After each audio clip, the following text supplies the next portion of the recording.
28 महापालिका निवडणुकांसाठी आज मतदान होतं आहे, पण देशाचं लक्ष लागलेलं आहे मुंबई महापालिका निवडणुकांमध्ये. मुंबईसह 28 महानगरपालिकांसाठी आज मतदान होत आहे आणि देशाचं नव्हे तर जगातल्या अनेकांचं लक्ष मुंबईत काय होणार, मुंबईवरती कोणाचा ताबा असेल आणि कोण जिंकेल याकडे नक्कीच लागले. कदाचित प्रेसिडेंट ट्रम्प सुद्धा आजच्या मतदानाकडे लक्ष ठेवून असतील. याचं कारण असं आहे, मुंबईच्या संदर्भात जी लढाई आता सुरू झालेली आहे ती फक्त या निवडणुकीपुरती नाही आहे की महापालिका जिंकली आणि लढाई थांबली, असं नाही आहे. केंद्रामधली राक्षसी सत्ता, महाराष्ट्रामधली मराठीद्रोही सत्ता, काही धनदांडगे यांना मिळून मुंबई मोदींच्या आणि अमित शहांच्या लाडक्या उद्योगपतींच्या घशात घालायची आहे. आणि ती लढाई मोठी लढाई आहे आणि बराच काळ चालणारी लढाई आहे.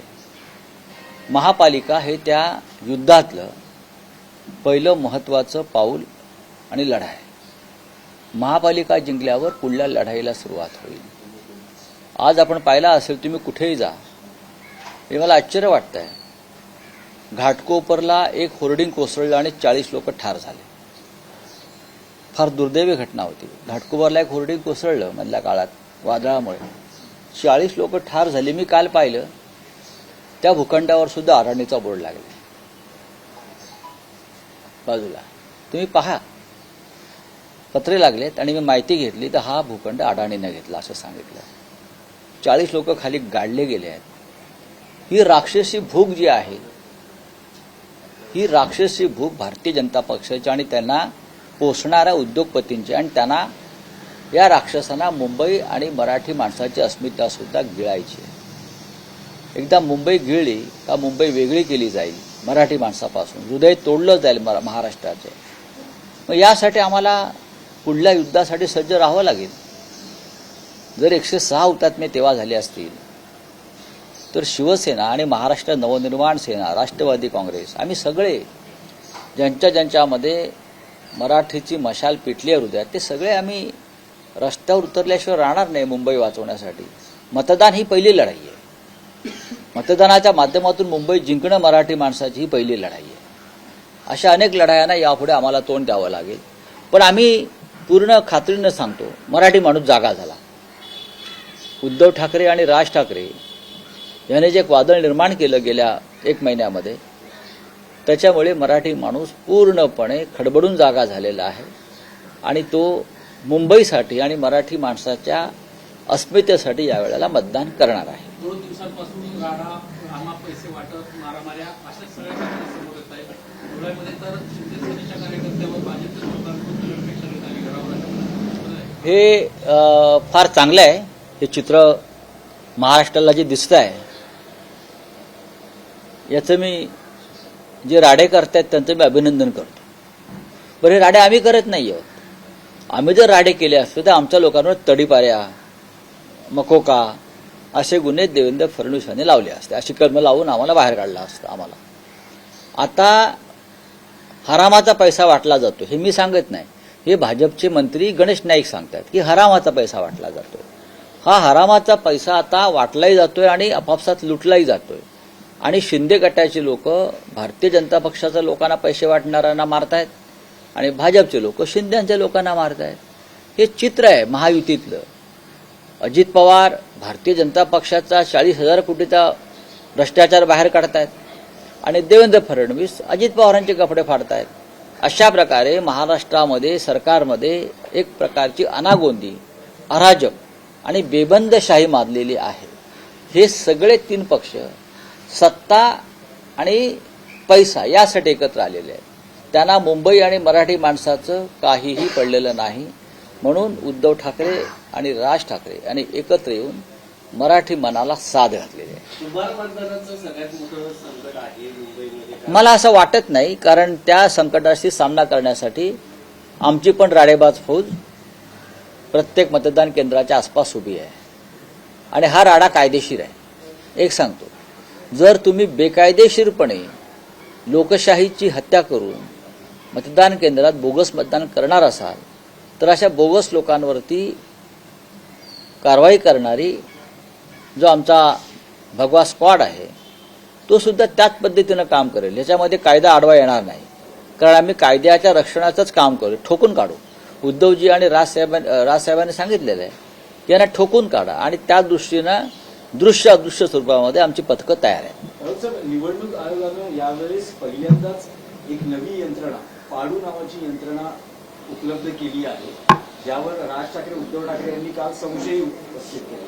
निवडणूक आयोगाचं असं म्हणणं आहे की आम्ही अपवादात्मक परिस्थितीतच मग ही अपवादात्मक परिस्थिती लोकसभेला का नाही, विधानसभेला किंवा देशात इतरत्र का नाही, फक्त मुंबईतच का?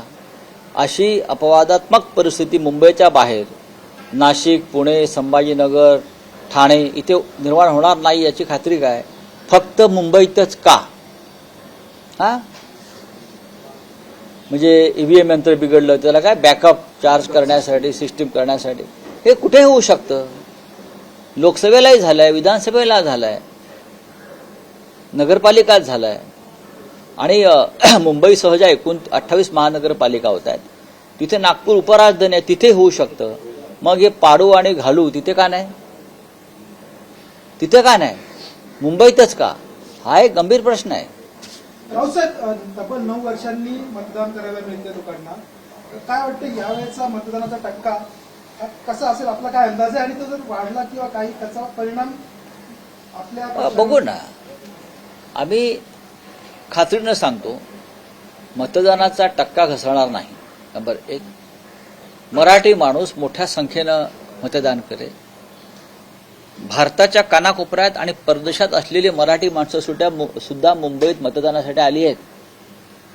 ही यावेळेला आनंदाची गोष्ट आहे. मोठ्या प्रमाणात परदेशातली मराठी माणसं मुंबईत आपल्या मुंबईसाठी आणि आपल्या मराठी अस्मितेसाठी मतदान करायला येणं ही उद्धवजी आणि राजजी यांनी जी हाक दिलेली आहे मराठी माणसाला ती जगाच्या पाठीवर पोचलेली आहे. रावसाहेब, यंदा महायुती विरुद्ध ठाकरे बंधू असा मुंबई महापालिकेसाठी सामना आहे.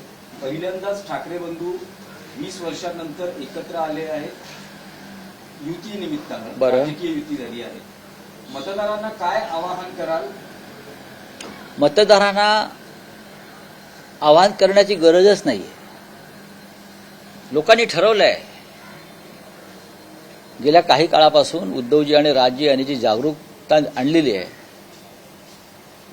जे जागरण केलेलं आहे, जे वातावरण निर्माण केलं आहे, त्याच्यामुळे लोकांमध्ये आपण जाऊन मतदान केलं पाहिजे आणि हे मतदान मुंबई आणि महाराष्ट्रासाठी आहे ही भावना आपोआप निर्माण झालेली आहे. यावेळेला प्रथमच मतदार हा सावध, जागरूक आणि कर्तव्य बजावण्यासाठी सज्ज झालेला दिसतो. नाही, पण रावसाहेब, पहिल्या दिवसापासूनच ठाकरे बंधूंच्या युतीत असं दिसतं आहे की मराठी माणसाच्या भावनेला हात घातला जातोय. मग का घालू नये? नाही, इथे महाराष्ट्रामध्ये मराठी माणसाच्या भावनेला हात घालायचा नाही तर कशाला हात घालायचा? मराठी माणसाच्या भावनेलाच हात घालणार. पश्चिम बंगालमध्ये कोणाच्या भावनेला हात घालतात? हा, कर्नाटकात कोणाच्या भावनेला हात घालतात? पंजाबात कोणाच्या भावनेला हात घालतात? उत्तर प्रदेश, बिहारमध्ये कोणाच्या भावनेला हात घालतात? आपापल्या भाषिकांच्याच भावनेला हात घातला जातो ना, तामिळनाडूमध्ये सुद्धा. मग महाराष्ट्रामध्ये, मराठी माणसाच्या महाराष्ट्रामध्ये, मुंबईमध्ये मराठी माणसाच्या भावनेला हात घातला तर असे प्रश्न येतात कसे तुमच्याकडून?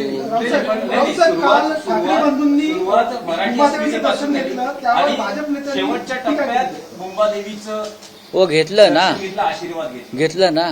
सुरुवातीपासून ते शेवटपर्यंत मराठी माणूस. मग तुम्ही काय आशीर्वाद घ्यायला कुठे जाता? तुम्ही कुठे जाता?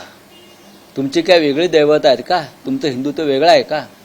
मुंबादेवी ही मुंबईची ग्रामदेवता आहे. तिथे नाही जायचं तर कुठे जायचं मला सांगा ना. त्यांनी आवाहन करावं आम्हाला की तुम्ही मुंबादेवीच्या दर्शनाला जाऊ शकत नाही. त्यांच्या बापाची देवी आहे का? देवी मुंबईची आहे. या मुंबादेवीवरून ही मुंबई बाळासाहेब ठाकरेंनी घडवली, नामांतर केलं, हे घाबरले, त्यांचे पाय लटपटत आहेत. लक्षात घ्या. त्यांना असं वाटतंय की सातबाऱ्यावरती बेकायदेशीरपणे आपण मुंबईच्या नावं टाकू शकू आणि आमच्या बापजाद्यांची मुंबई आम्ही करून टाकू. असं नाहीये. मुंबई मराठी माणसाची आहे. मुंबादेवी मराठी माणसाची आहे. लक्षात घ्या. आणि त्याच्यावर मुंबई नाव आम्ही ठेवलेलं आहे. भारतीय जनता पक्षाला हा इतिहास माहीत नाही, कारण त्यांचा मराठी माणसाच्या भावनांशी, संवेदनाशी काही संबंध नाही. नवी मुंबई भाजपच्या पहिल्या टप्प्यात त्याच्यामध्ये स्पष्टपणे सांगितलं ना, हिंदी सक्तीचा मुद्दा त्यांना नवी मुंबई म्हटलं आहे, पण ते मुंबईपर्यंत येतील हिंदी सक्तीसाठी. प्रचाराच्या पहिल्या टप्प्यातही महापौर कोणाचा आणि आता शेवटच्या टप्प्यातही महापौर कोण आणि कोणाचा, 23 मतदानाच्या दिवशी काय सांगतो? 23 महापौर मराठी शिवसेनेनं दिलं. आजचं मतदान हे शिवसेनेचा 24वा महापौर करण्यासाठी आहे, एवढंच मी सांगेन. 23 महापौर शिवसेनेने मराठी दिले आणि आजचं मतदान हे शिवसेनेचा 24वा महापौर मुंबईत करण्यासाठी आहे आणि त्यासाठी मतदान होत आहे. चला, 140 मशीन बोलिए. 140 मशीन लेके आए पाड़ू नाम की, इसका पर क्या कहना है सर? ये जो पाड़ू है, ये पाड़ू पहले क्यों नहीं लाया लोकसभा में, विधानसभा में और चुनाव में? अभी अचानक ये पाड़ू की याद कैसे आ गई? हमने तो कभी पाड़ू का नाम सुना भी नहीं था. ये क्या है पाड़ू यार?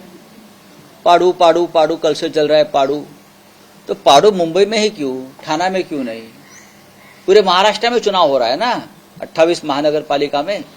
तो इमरजेंसी सिचुएशन सिर्फ मुंबई में निर्माण होगी. ठाणे, नाशिक, पुणे, नागपूर, संभाजीनगर, जळगाव, जालना, अमरावती, अकोला, हाँ, चंद्रपुर, यहाँ नहीं होगी इमरजेंसी स्थिति. सिर्फ मुंबई में क्यों? लोगों के मन में संशय है, हाँ, संदेह है कि ये पाड़ू का कुछ गड़बड़ है. लेकिन पाड़ू आने दो, नहीं तो ताड़ू आने दो. हम लोग बहुत सावध है. सर ये तो ट्रायल है, पर लेकिन इलेक्शन कमीशन की वेबसाइट पे इसका लिखा नहीं गया है नाम. देखिए, इलेक्शन कमीशन नहीं है ये भारतीय जनता पार्टी की एक भ्रष्ट एक्सटेंडेड शाखा है. सर लगातार 2 दिन से पैसे बांटे जा रहे हैं सर. हाँ, बांटे जा रहे हैं, उनके पास पैसा है, हराम का पैसा है. ये हराम का पैसा है. मैं बार बार बोलता हूँ, हराम का पैसा है. और ये हराम का पैसा है, ये मेरा शब्द नहीं है. भारतीय जनता पार्टी के एक मंत्री गणेश नाइक बोल रहे कि चुनाव में हराम का पैसा बांटा जा रहा है, खास करके शिंदे गढ़ की तरफ से. तो हराम का पैसा मीन्स कौन सा पैसा है? ये देवेंद्र फडणवीस जो गृह मंत्री है, महाराष्ट्र की जनता को बताना चाहिए ये महाराष्ट्र में इस चुनाव में हरामखोरी कौन कर रहा है. चलिए, थैंक यू. मुंबई का महापौर जो है, लोकसभा चुनाव हो रहा है, मुंबई का महापौर किस प्रकार से देखते हैं? ठाकरे बंधु लोकसभा लेंगे. देखिए, अब तक शिवसेना ने मुंबई को 23 महापौर दिए हैं, 23 मेयर दिए हैं मराठी. आज जो चुनाव होने जा रहा है, आज जो मतदान हो रहा है, ये शिवसेना का 24वां महापौर चुनने के लिए हो रहा है. Thank you.